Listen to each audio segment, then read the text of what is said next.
ఓం నమ శివాయ ఛానల్లోకి స్వాగతం అండి. అందరికీ నమస్కారం అండి. ఈరోజు ఈ వీడియోలో మనం తులారాశి వారి యొక్క జాతకం గురించి తెలుసుకుందాం. ఈ 2025 సంవత్సరం డిసెంబర్ 16వ తేదీ మంగళవారం యొక్క దినఫలాలు తులారాశి వారికి ఏ విధంగా ఉన్నాయి?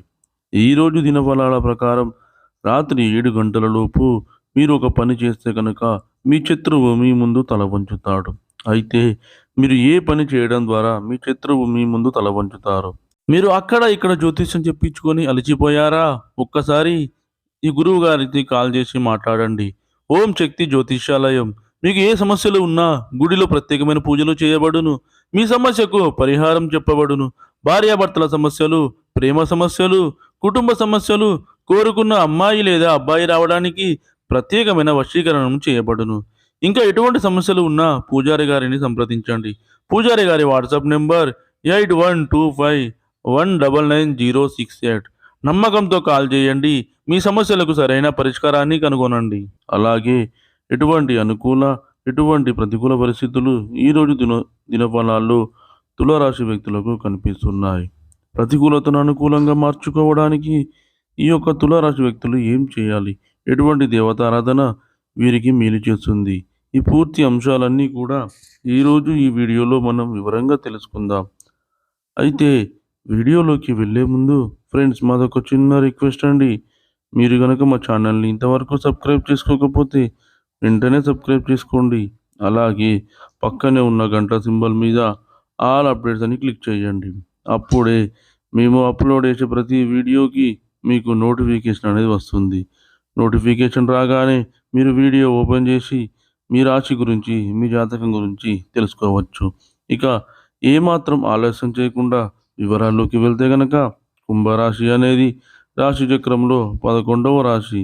ఈ రాశికి అధిపతి వచ్చేసి శని.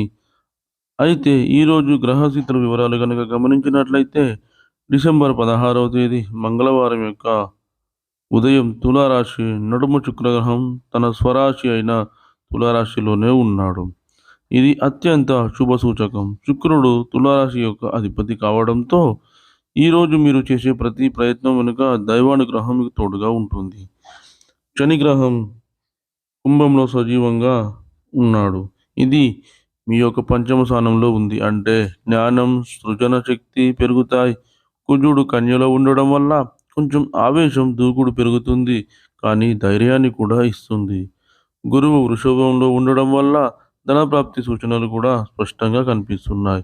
రాహువు మిథునంలో, కేతు ధనుస్సులో ఉండడం వల్ల కొంత మానసిక ఒత్తిడి వచ్చినా సరే అది తాత్కాలికం మాత్రమే. ఈ గ్రహ గమనాలు కలిసి చెప్పే అర్థం ఏమిటంటే శత్రువులు మీ ముందు, మీ ఎదుట తల వంచే స్థితి ఈరోజు సాయంత్రం 7 గంటల ముందు మీకు ఏర్పడుతుంది. కానీ మీరు చేయాల్సినటువంటి ఒక ప్రత్యేకమైన చర్య మాత్రం ఉంది. అది ఏంటో ఇప్పుడు మనం వివరంగా తెలుసుకుందాం. ఆ విషయాన్ని తెలుసుకునే ముందు ఉదయం నుండి సాయంత్రం వరకు ఎటువంటి ఫలితాలు తులారాశి వ్యక్తులకు ఉన్నాయో కూడా తెలుసుకుందాం. ఉదయం 5:45 నుండి సూర్యోదయం శక్తి తులారాశి వారికి చక్కగా పనిచేస్తుంది. ఈ సమయానికి మీరు చేసే పూజలు, ధ్యానం, మనసు ప్రశాంతంగా ఉంచే చర్యలు అన్నీ అనుకూలంగా ఉంటాయి. ఉదయం 8 గంటల నుండి 9 గంటల వరకు మీరు ప్రారంభించే పనులు బలంగా ముందుకు సాగుతాయి. కుటుంబ సభ్యుల యొక్క మద్దతు కూడా మీకు పూర్తిగా లభిస్తుంది. చిన్నపాటి విభేదాలు ఉన్నా కానీ అవి తొలగిపోతాయి. మధ్యాహ్నం 12 గంటల వరకు కొన్ని పాత విషయాలపై మీకు క్లారిటీ అనేది వస్తుంది. శత్రువులు మీ గురించి చెడు ఆలోచించినా సరే ఆ శక్తి తిరిగి వారిని ప్రభావితం చేస్తుంది. మధ్యాహ్నం 12 గంటల నుండి 2 గంటల వరకు కొంత ఒత్తిడి, ఆందోళన మీకు కనిపించవచ్చు. ఇది కేతు ప్రభావం. కానీ మీరు మాట్లాడే మాటలు జాగ్రత్తగా ఉంటే ఎవరు మిమ్మల్ని ఏమీ అనలేరు. ఇక మధ్యాహ్నం 2:30 తర్వాత చూస్తే ఇది రోజు యొక్క స్వరూప మార్పు సమయం. ఆధ్యాత్మిక శక్తులు తిరుగుతున్న సమయం. మీ రాశిపై ఉన్న శుక్రకాంతి మీ చుట్టూ ప్రతిష్ట వలయాన్ని సృష్టిస్తుంది. ఈ సమయంలో మీరు ఒక ముఖ్యమైన నిర్ణయం తీసుకుంటే దాన్ని ఎవరూ అడ్డుకోలేరు. సాయంత్రం 4 గంటల నుండి 7 గంటల వరకు ఇది శత్రువు అధిగమించే సమయం. మీకు వ్యతిరేకంగా ఉన్న వ్యక్తి కార్యాలయంలో, బిజినెస్‌లో లేదా కుటుంబంలో ఉన్నవారు వారిని మీ తర్కం మాట ధైర్యం చేసి వెనక్కి తగ్గేలా చేస్తుంది. కానీ ఇక్కడ గూఢ రహస్యం కూడా ఉంది. మీరు ఈ సమయంలో శాంతి కర్మ చేయాలి. అంటే మీరు ఆ వ్యక్తి గురించి చెడు ఆలోచించకూడదు. దానికి బదులుగా నేను న్యాయం కోసం చేస్తున్నాను, సత్యం గెలవాలి అనే భావంతో ఒక పాజిటివ్ నిర్ణయం తీసుకోండి. ఇది చేసినప్పుడు ఆధ్యాత్మిక శక్తి మీకు అనుకూలంగా మారుతుంది. మరియు రాత్రి 7 గంటలలోపు మీరు ఒక చర్యతోనే శత్రువు మీ ముందు తల వంచుతాడు. అయితే ఈరోజు రాత్రి 7 గంటలలోపు మీరు చేయాల్సినటువంటి ఆ కార్యం ఏంటి అంటే గనక దీపం వెలిగించడం. ఏదైనా కరెంటు దీపం కాదు, శుద్ధ నువ్వుల నూనె లేదా నెయ్యితో దీపం వెలిగించాలి. దీపం దక్షిణ దిశ వైపు ఉంచండి. ఎందుకంటే దక్షిణ దిశ అంటే శనిగ్రహ దశ. దీపం వెలిగించే ముందు ఓం శనేశ్వరాయ నమః అనే మంత్రాన్ని 11 సార్లు జపించండి. తర్వాత ఓం దుర్గాయ నమః అనే మంత్రాన్ని 9 సార్లు జపించండి. ఇది మీ చుట్టూ ఉన్న నెగెటివ్ శక్తులను దూరం చేస్తుంది. శత్రువుల దృష్టి మాయమవుతుంది. వారు మీ ఎదుట తల వంచుతారు. ఇది ఆధ్యాత్మిక శక్తి పని చేయించే సరళమైన మార్గం. అలాగే అత్యంత ప్రభావితమైనటువంటి మార్గం అయితే తులారాశి వారికి ఈరోజు శరీర శక్తి, మనశ్శాంతి గనక గమనిస్తే మీ శరీరం కొంచెం అలసటను చూపిస్తుంది.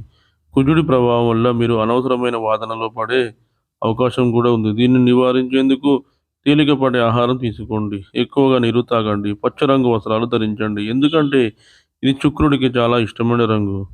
సాయంత్రం పసుపు దీపం ముందు 5 నిమిషాలు కూర్చొని ధ్యానం చేయండి. ఇలా చేస్తే మీలోని చంచలత తగ్గి ఆధ్యాత్మిక స్థిరత్వం మీకు వస్తుంది. అలాగే ఈరోజు ఆర్థికంగా కూడా చాలా మంచి రోజు. గురు ప్రభావం వల్ల మీరు ఒక చిన్న ఆర్థిక లాభాన్ని పొందుకునే అవకాశాలు కూడా ఉన్నాయి. అదేవిధంగా తులారాశి వారు ప్రతికూలతను అనుకూలంగా మార్చుకోవడానికి శివారాధన తప్పనిసరిగా చేసుకోవాలి. విష్ణు ఆరాధన కూడా మీకు మేలు చేస్తుంది. అలాగే మీకు ఉన్నంతలో, తోచినంతలో అనాథలకు, అభాగ్యులకు, పేదవారికి దాన ధర్మాలు చేయండి.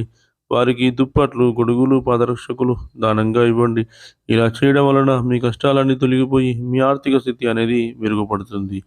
అలాగే ఆ శ్రీ మహాలక్ష్మీదేవిని ప్రతిరోజు ధూపదీప నైవేద్యాలతో ఆరాధించండి. ఇలా చేయడం వలన ఆ అమ్మవారి యొక్క అనుగ్రహం మీపైన ఎప్పటికీ ఉంటుంది.